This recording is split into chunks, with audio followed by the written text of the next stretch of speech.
What's up, nerds, and welcome back to Bolton Brook Outdoors. Today we're doing another, I don't know what you would call this. I almost want to call it another Challenge the Christian video. Actually, I'm going to call it a Challenge the Christian video.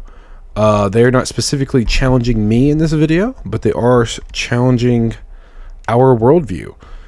I'm just going to go ahead and give you a little preliminary warning here. This video is really bad.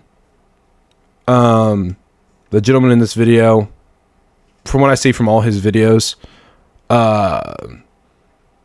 there's, I don't even know where to start. Very twisted worldview. It's a worldview that it's actually interesting to see, because if you have no moral standard, if there are no moral standards, then this is what we have. And I completely agree with them. If there are no moral standards, if there is no religion, which I don't even like that word, it makes no sense for the context. If there is no relationship with God, and if his word is not inherently perfect, then he's right. Everything he's saying is completely right. But there is that. And of course he sidesteps that immediately. But we'll get into it. Today's topic is abortion. Let's get into it. All right, here we go, guys. You've seen the title of the video. Now, obviously, I will never personally experience an abortion. For one thing, I don't have a womb, and for another, I'm 25, so I'm pretty sure I have blown way past the third trimester. But I did just find out that it is in fact possible to care about things that don't directly affect you. Who'd have thought, right? And so the overturning of Roe v. Wade in the States and the less than stellar faith-led politics of one of Scotland's candidates for First Minister have really got this topic on my mind. So here... AKA he was from Scotland or is from Scotland. I don't know if he still lives in Scotland, but at some point he was, I believe, born in Scotland. I believe he is Scottish, so which is cool. I'll give him that. Scotland's cool. But yeah, I believe he's from Scotland, and I believe he now lives in the States. But here that's just a little tidbit there. All right, here we go. Here it is, my argument for why abortion is fine, even if it is killing fetuses. What I find interesting about the pro-life side of the debate is that you can't necessarily fault someone's genuinely held belief that a fetus is equal to a human life. The issue is the logic that leads from that core belief to the belief that abortion is universally wrong. Obviously, we can completely disregard those for whom it's a religious argument. Why? I love it how he starts it, right? I've already watched this video one time through, just so I have a general idea of what I'm getting into. I literally watched it through and just sat there for 10 minutes just thinking. Well, and the whole time through this entire video, I just was like holding up different fingers, just like, what did he say? Counting out every time that there was a logical fallacy, that there was something untrue about what he's saying, or just completely lying. So it's messy. But I love it how if you want to make an argument that is so strong with just pure secular logic, and you want to break down something that is actually unbreakable. Like, if you want to break down a scenario all throughout life, now he's about to get very technical here. He's about to go into the details of what killing someone looks like and all the different mental aspects of it, right? All the different ways that this can play out. It's a very interesting video. And it's true. If there is no moral standard, and there has to be, or else this is the chaos. Because there's no underlying logic there, so it's pretty boring to dissect. Outside of pointing out inconsistencies in which teachings they choose to follow. Nah. But I must have missed this. He didn't actually point out any inconsistencies in this video. When yet he sidesteps, all throughout the video, he makes fun of religion. Okay? He makes fun of it the whole time, but he doesn't give us a single, I don't know, reason to sidestep these beliefs. And he just goes, oh, they're just you're just teachings, religious teachings, and they're just so easy to dissect, and it's just so much fun, haha. But he doesn't give you any. You normally, when someone is just, oh, this is so dumb, I'm just gonna sidestep it, you give some reason. You like destroy it with something. Like, I don't have anything here. There's nothing here. There's no actual argument against the religious side of it. Oh, just those moral standards. No, we don't have those. And that is the only reason this video can exist. The interesting argument is the secular one, and it's interesting because it kind of sidesteps the question of why killing a person is bad. I know it seems frivolous to ask why such obviously bad things are bad. We all agree that killing is bad and that you shouldn't do it. I'm not arguing against that. I'm just trying to understand the reasonings behind why killing is bad. And it's really important to ask these kinds of questions because it leads to a much more consistent ethical framework. The Lord has handed down to us 10. And then also, he is mocking God again, right here, right? He can't get off of God. Isn't that weird? Someone who doesn't want to talk about it just laughs him off throughout the entire video, mocks God. Why is that? Why do you have to do that? You know why? Because that's the only thing against you. If there is no God, there is no moral standard, right? So you can do whatever you want. So you can literally word ninja your way into any situation you want to be in or out of any situation because there's no moral standard.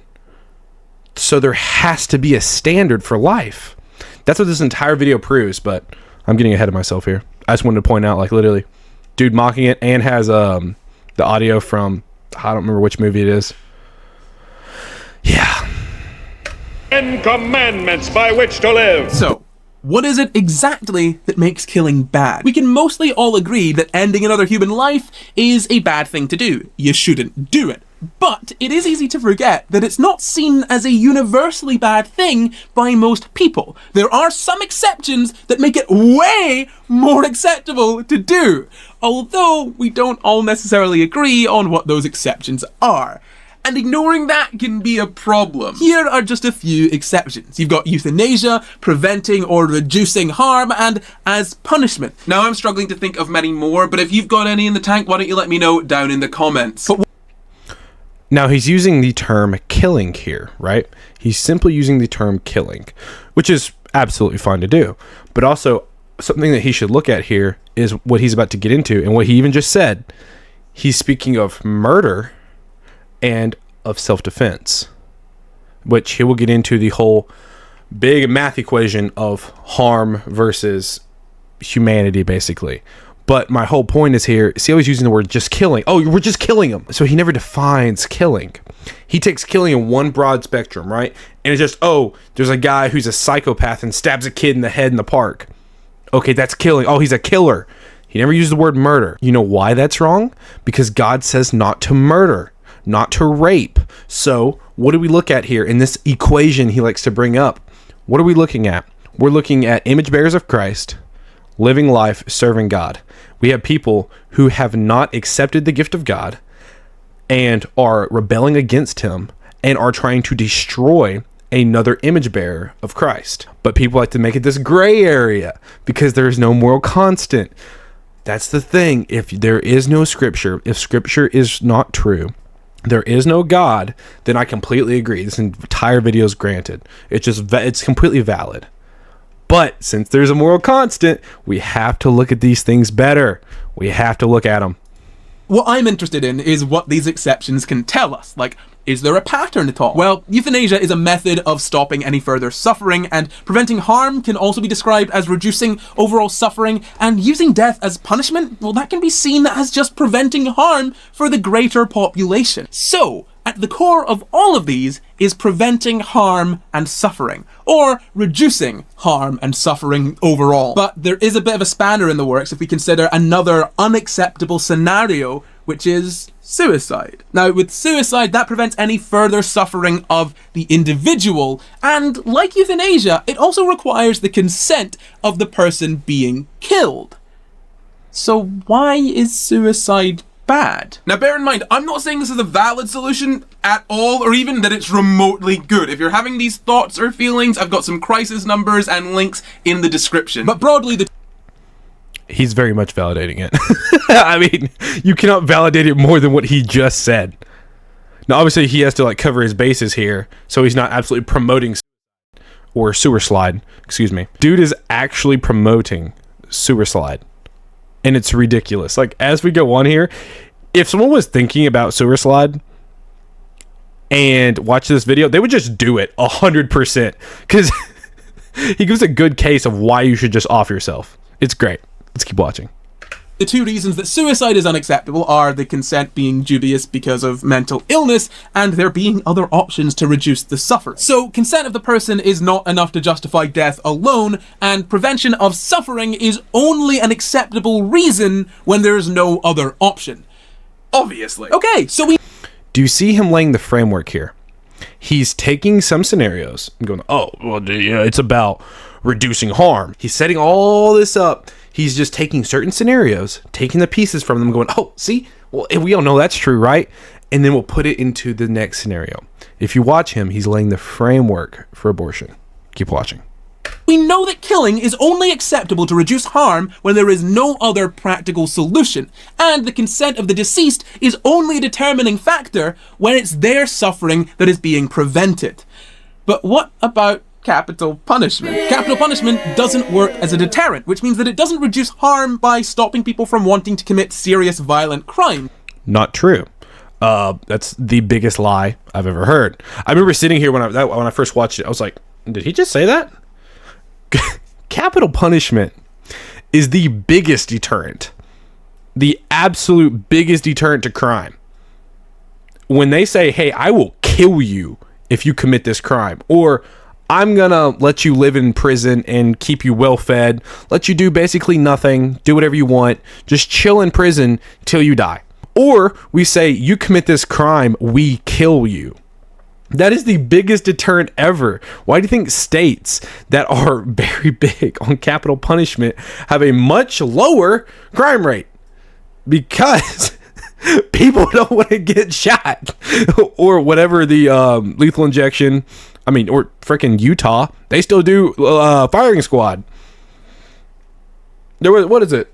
Like a month ago, some pedophile got firing squad because obviously, when y'all see videos like this, stop it. Stop the video, break down what they say. Because so many of these things are just wrong. They're just lying to you. Also, you're like, oh, that does not sound very Christian of you. Where's that in scripture? Actually, so what you're telling me is you don't know your Bible.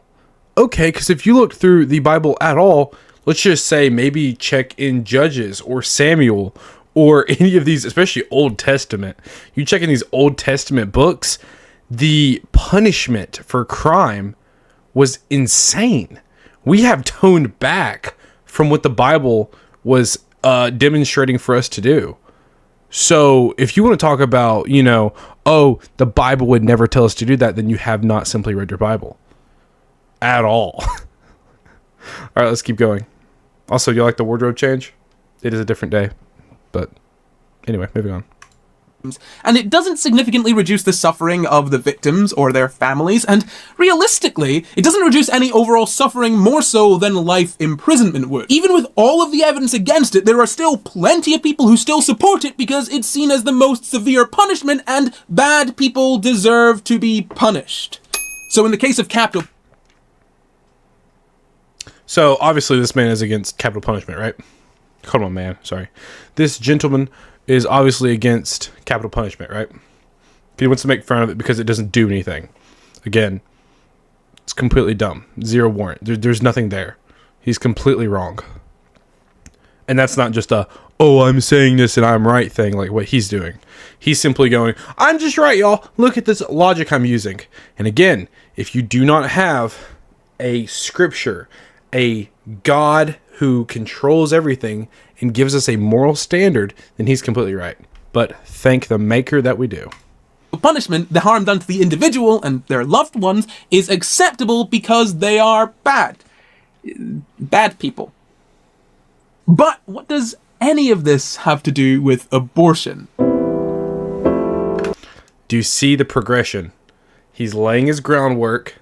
Do you see the progression, y'all? Just keep watching for it. Here's where he's about to drop it all on you. Well, first off, it's actually a pretty solid defense of anti-abortion arguments. Killing is almost universally bad, and so killing an unborn baby, as pro-lifers see a fetus, is also... Don't you love it? How this whole side camera is him talking to the smart people, right? That's him being like, obviously we know that, it's a fetus, right, guys? It's just a fetus. And I love it how they just define it as a fetus. Can you give me a definition of what a fetus is? And also, don't you love how they always call it a fetus, right? Because if you don't call it a baby, oh, what are we going to get away with? Anything you want to if you just give it a different name, right? And I just love how they think that just takes responsibility away. Call it what you want. It doesn't matter what you want to call it. You can say that I'm black, Hispanic, and a 700-pound female. None of those things are true, but you can sure say it. Doesn't make it true. Either way, what is that thing inside of you? It is a small human. So you have a baby human inside of you, because when it pops out, oh my gosh, it's not a fetus creature. It's a baby. It is a human being. When it's inside of you, guess what it is? A human being. What do people not understand about this? What if a woman was in a car crash and she wanted that baby, right? What would they say? Oh, we've lost 2 lives today. 2 lives were taken. That's crazy, because they want to think that it's just a fetus. It's just a nothingness. It's just this little parasite that's inside of you trying to get you. That doesn't make any sense, does it? So bad because it doesn't fall into any of the general exceptions to that rule. But that is ignoring a key question. What is harm, and how do we measure it? See, we know that killing is only appropriate when the maths works out in that harm equation, but necessarily we need to compare different kinds of harm in order to figure out the answer. Killing someone generally causes great harm to them, their loved ones, and also the killer. We need to take all of that and weigh it up against the harm that can be prevented by both lethal and non-lethal methods. These factors all hold variable value and can tip the scales in either direction depending on the circumstances. So with euthanasia, the potential suffering of the family is valued less than the suffering of the individual who wants to die. And with self-defense, both outcomes are broadly the same. One person dies and many other people suffer in mourning that person. However, if you choose to cause great harm to someone else, that means that we value your suffering and the suffering of your loved ones less. Yes. Again, as he later states, I think he might have already, all of this comes from religion. Because you know why we say it's bad to kill someone? Because of because when the earth was created, God was with human beings. Physically, he was there with Adam and Eve. And he was like, yeah, don't do this. Don't do that. Okay. And then as life went on, they see more and more things happening. Oh, this is bad. I know this is bad because God said it's bad. Someone else, that means that we value your suffering and the suffering of your love. So I love it how, again, we do not value your suffering less. We value the life that you're going to take more. That's what that is. And that he would ever argue that is insanity. And of course, he's like, oh, it's just part of the equation. So now you're just hypocritical because, oh, so over here you care more about suffering. Well, what about the poor victim's family? They're going to suffer too, right? So what is this equation? This doesn't make any sense. Everyone's going to suffer. And he's all going to bring it back into abortion. Again, this is hogwash. It makes no sense. None of it makes sense, y'all. Like, anyone who actually watches this channel has to be like, I'm assuming in that like millennial era, because that's the only group that I know this makes sense to. Like, even children know the difference in this. Like, oh my goodness. It's just so backwards. Like, you literally take logic, flip it around backwards and throw it back. That's what this guy is spewing. Like, I don't even have good like things to, I can't even like comprehend or make a good logical answer because it's not logic coming out of his mouth. Like, you have to have some form of something worth hearing. There has to be something there that I can actually dissect, but there's nothing there. It's so backwards. I have to just turn it around and just be like, say a straightforward sentence and be like, oh wait, that was just me saying don't kill people, which, you know, seems pretty normal to most people.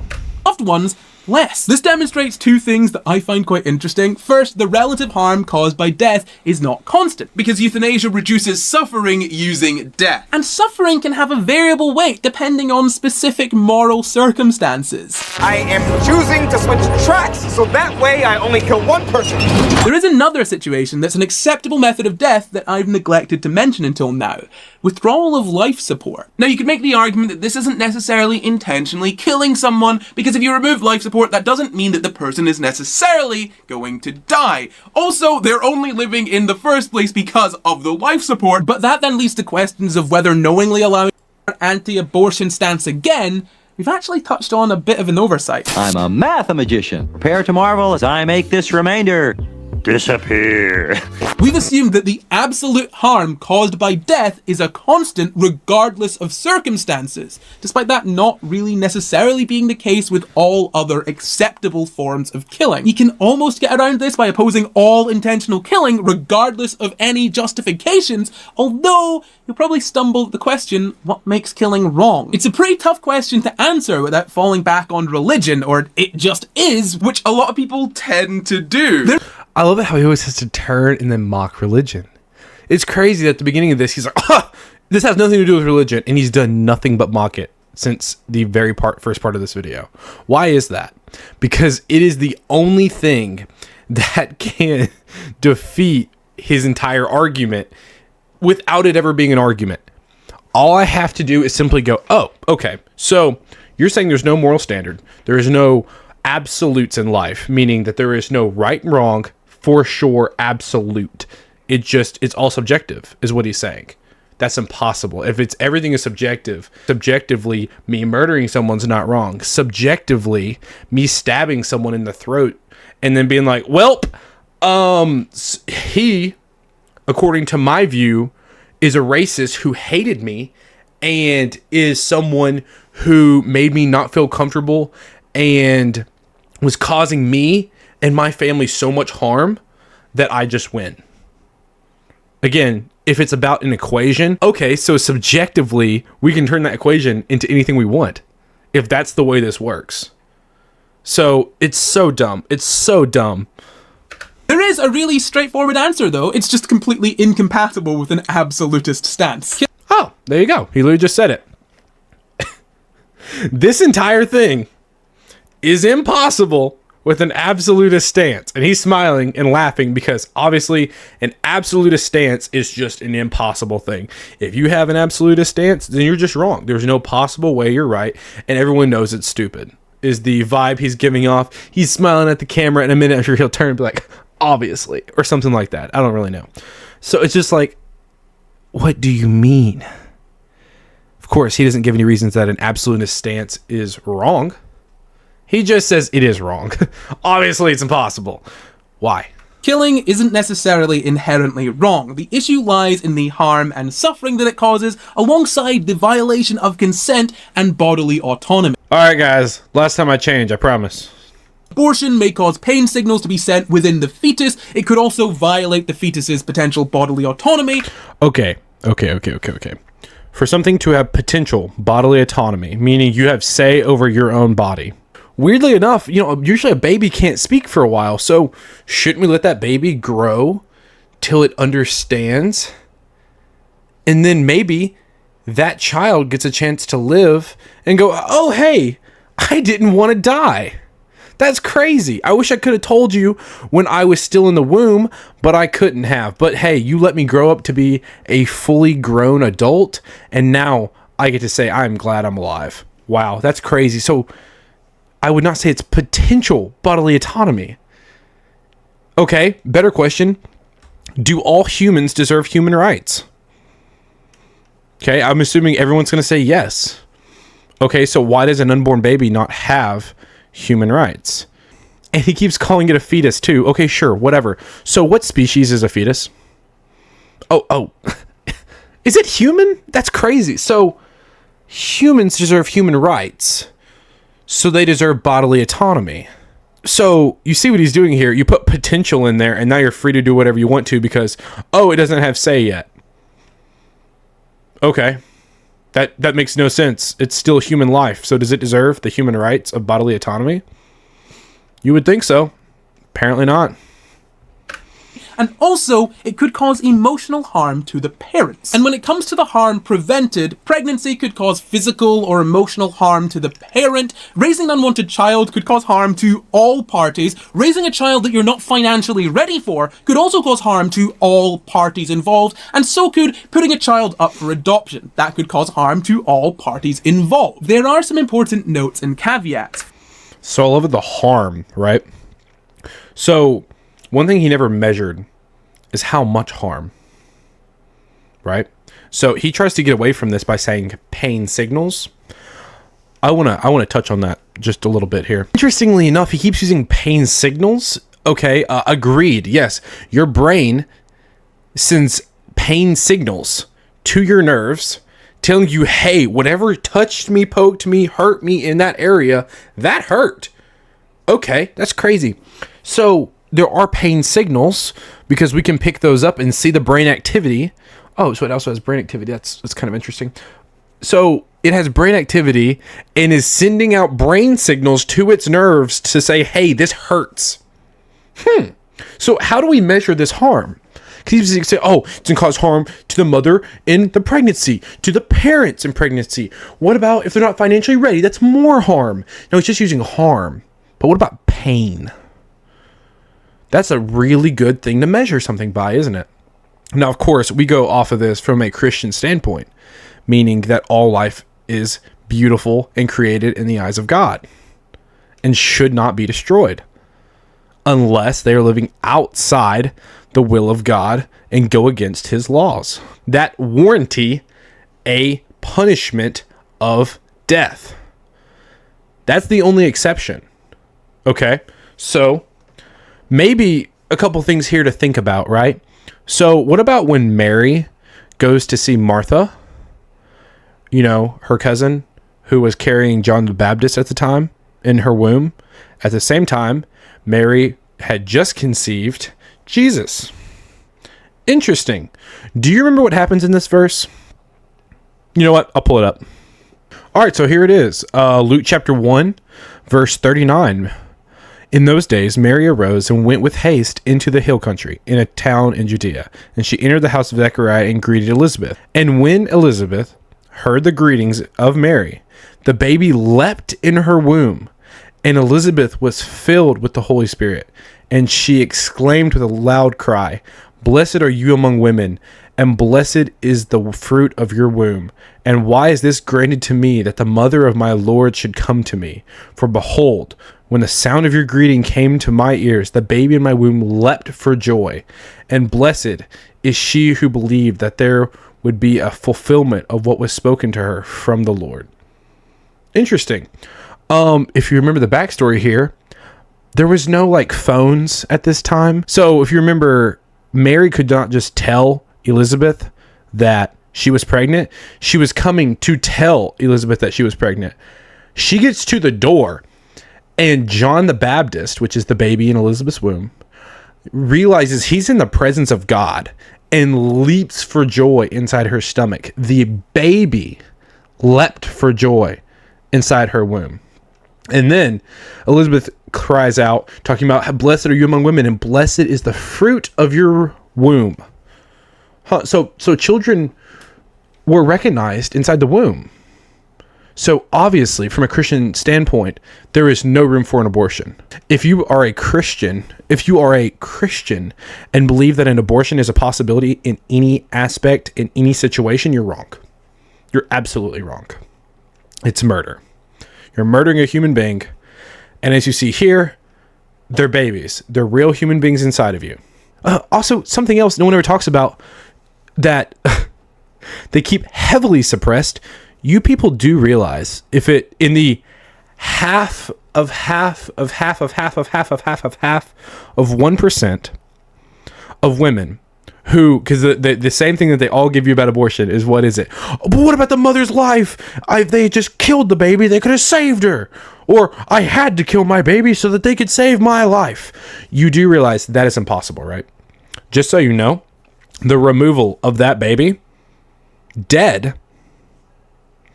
does not keep you any more alive than doing a C-section. You do realize that, right? You can look this up as well. I challenge every single one of you to do so. The C-section is safer for a mother and the baby than an emergency abortion or any type of abortion, especially that late in the game. That it's going to be a thing of, oh, it's going to kill me if I don't get it out. So that's the only leg to stand on for Christians who say this is, but what about the mother? What if she's going to die? Oh, and I understand that. You're bleeding hearts, whatever. But again, it is the biggest lie from the pit of hell that you have to murder a baby and rip it out so that way the mother can live. Counter offer, why don't you get a C-section, keep the baby, and stay alive? Okay, put the baby up for adoption. You don't want it? Okay. There is zero reason to hurt that child at all. The 10-year-old, years ago, the 10-year-old who got impregnated and they gave her the abortion. You know what would have worked? A C-section. A C-section would have been able to keep the baby. And all the complications would never have happened. Because C-sections are safer than abortions. This is a well-known truth. Now you can go look this up. But I'm going to promise you, you've never heard of this before, because guess what? It's not something that's said all the time. But if you ask mothers who have had C-sections instead of abortions, because at a lot of pro-life clinics, what they do is they will encourage, if there is an emergency situation, a C-section, not an abortion. Because you're going to go through more harm and you have a higher chance of death with an abortion than you do with a C-section. And I want all of you to go fact check that, and you're welcome to do so. All right, let's keep going. Oh, there are some important notes and caveats. First, a fetus generally can't consciously experience pain or suffering. Kind of like an oyster. Yeah, the signals are going to be sent, but there's no conscious awareness of that. And pain isn't just a signal. There's also got to be that kind of awareness of that signal for it to really be pain. Okay, how can you prove to me, I sipped my glass, so sorry. How can you prove to me that there is zero awareness within that child? Oh, you can't? Okay, cool. Because that's not true at all. The baby is very aware, actually. They say that's a ton of studies that have come out years ago, have always shown babies are very aware of their surroundings. They're aware even of their parents. And the voices they hear around them all the time, they are very aware of.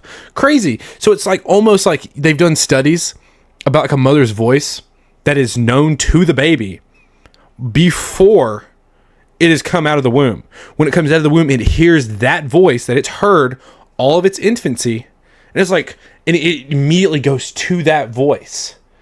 That's odd. It almost feels like there's some kind of like, I don't know what you would call it, awareness maybe. Also, so are we saying that people who are not conscious do not feel pain? Is that what we're saying? Okay, so for instance, someone in a coma. If you feel one of their veins full of acid, guess what their brain's going to start doing? It's going to start going off and start screaming at them. This hurts so bad. You know why? Because they're feeling pain. They are not conscious to yell at you and try to stop you and to explain to you in verbiage how much something hurts. You do not have to be verbally, okay, counteroffer here. You know, people who can't speak, who are deaf, guess what? They feel pain too. So just because, is that what we have to do now? Is if you cannot verbally tell me that you feel pain, are you just no longer feeling it? How about someone who's mentally and physically handicapped, who's in a wheelchair, cannot move? What about someone who's fully paralyzed, cannot speak, cannot move? They're fully there, and they're experiencing pain.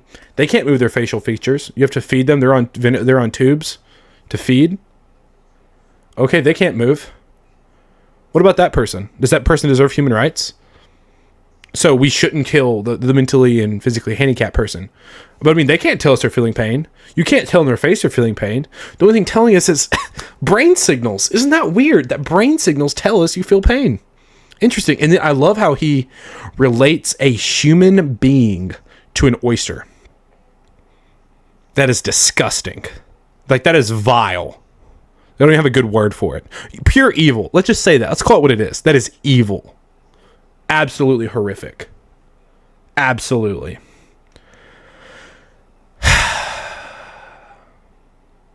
That he would use, he has to like come forward and he has to say that there's brain signals that are being sent, right? Because it's well known and well documented that babies' brains are being sent these signals from their nerves and send them back of ouch, ouch, ouch, this hurts. Oh my gosh, I'm feeling pain. Pain signals. He's like, but you have to be aware and you have to be able to yell, ouch, this hurts for it to hurt. That doesn't make any sense at all. And I hope you understand how stupid your argument is. Right? And then the second caveat, the parent who's carrying the fetus would generally be consenting to the abortion. It's very important to note that. The third caveat... Who does the child consent? You know, the whole bodily autonomy thing we talked about earlier. Does it consent? Because I don't remember it consenting to having each part of its body ripped apart with a small pair of forceps that are pushed inside the mother, and the baby is slowly removed piece by piece. I guess they forgot to mention that part. Is that the current adoption system is pretty terrible for adoptees. I'm not going to speak very much on this here, but there are plenty of people all across the internet who would be happy to tell you about it, and you will not be hard-pressed to find them. My fourth and final caveat is that the fetus's bodily autonomy doesn't really exist yet. It's just the potential for bodily autonomy, because it is not, and has never been, conscious or aware. Okay, so, counter question. If someone is in a coma or is mentally and physically handicapped and they're just laying in a wheelchair and they can't do anything, all right, they're like this, right? Do they have bodily autonomy? It's a fair question. We know, and they just look up at us. That's all they can do is just look up at us and just hope and pray you're going to take care of them because they don't have a voice. You know what they deserve? Human rights. So interestingly enough, maybe someone in a coma, we should just start dissecting them because they are not technically conscious, right? If we're using this term loosely, which we are. He's using it extremely loosely. So, since it is not conscious and aware, interesting. You know what's weird? People in a coma, family members will come and talk to them and be there with them. And there's been so many coma people who have survived a coma and have come out of them who have talked about the stories and the talks that their family had with them while they were laying there unconscious. And they remembered them because they could hear them. Interesting. It's almost like maybe everyone who's a human being deserves bodily autonomy. It's crazy. It's almost like it's the exact same thing. I could be wrong here, but looking at it, I don't know, with 0.5% of logic shows you how insane this is. And it's pretty hard to have bodily autonomy if you're not a conscious being and have never been a conscious being. Lies. All of them lies. So the harm caused is a bit different than it initially seemed, because the fetus isn't necessarily consciously experiencing any pain, and its bodily autonomy is only hypothetical, and all of the harm that... So at this point, he's just purely lying at this point, right? Nothing he's saying is true anymore. At all. None of this is true. At this point, it's purely speculation. At this point, he is truly making up everything, which is the part of the video I was hoping to get to, right? So the first half is very convincing, right? If you're looking at it face value, very convincing argument. If there is no moral standard, which I know I've said enough. But this last part is where you get to see the true colors of what he is trying to do. Pay attention. That is done to the parents is done so consensually. And also the alternatives could cause physical and psychological damage. Now, do you know the physical and psychological Do you know the physical and psychological damage to a woman and the father of an abortion? Do you know what happens to the woman? Not good stuff. Do you want to know what the highest depression, anxiety, and suicide rate in women? People who have abortions. That's crazy. Women who have abortions are the most depressed, the most anxious, and the most likely to commit a suicide in America. Interesting. But obviously, The psychological and physical harm of having the actual child is just so much worse than, wow, so much worse than having a baby. Because it's almost crazy that, like, mothers of children are much less likely to be depressed, to be anxious, and to be suicidal. Interesting. It's almost like maybe God has a whole design in our biology of what the roles of men and women are to do. Maybe, just a thought here, women have a role in this life, men have a role in this life, and when you are fulfilling the role that God has for you, you live a much more fulfilled life. Just a random harebrained thought. How we can build a new harm equation using this knowledge. We know that the alternative options, adoption and keeping it, aren't themselves harm-free. We also know that the harm that's being done is relatively low and primarily to non-conscious beings. And we Also, why is that word primarily there? We also know that the harm that's being prevented is exclusively to conscious beings. Taking all of this into account, it seems that abortion causes far less harm than other circumstances wherein killing is acceptable. We almost have to come to the conclusion that even if a fetus is equivalent to a human life, that is not enough to justify an anti-abortion stance. That, ladies and gentlemen, is what you call evil. That it isn't child. In the end of it, he admits that you can have a fetus and a human child and they're the same thing. But that you still have to be an abortionist standpoint because of whatever point he was trying to make. That made absolutely no sense. So, ladies and gentlemen, as you see, a human child is in the womb. He literally said it himself. And guess what? He still wants to kill it. What else do you want? These people always show themselves. At some point, they slip up and show their true colors every single time. Every time. Without fail. They always do. That's the best part about these videos. My videos surprisingly get better as they go on. Their videos get worse as they go on. I start off pretty shaky. They start off really strong. So as for me, though, as the video goes on, I get stronger, and their argument slowly starts to weaken every single time because they have nothing to stand on except faulty logic and murder. Do you know what we should do? We should pray that every single one of these people comes to Christ and changes what they do, what they say, and what they believe because God has changed their life for the better from the inside out. Because there's no way ever that these people can spew this much venom and lies and ever just change their own mind. Impossible. The only thing that will change their mind is the power of God. That's it. So, to that, we need to pray for this guy. Obviously, I completely disagree with him, and I hope every single one of you do too. And if you don't, you kind of need to check your faith. You need to check yourself there. So thank you all so much for watching this video, and I'll see all of you sweaty nerds on the next one. Bye.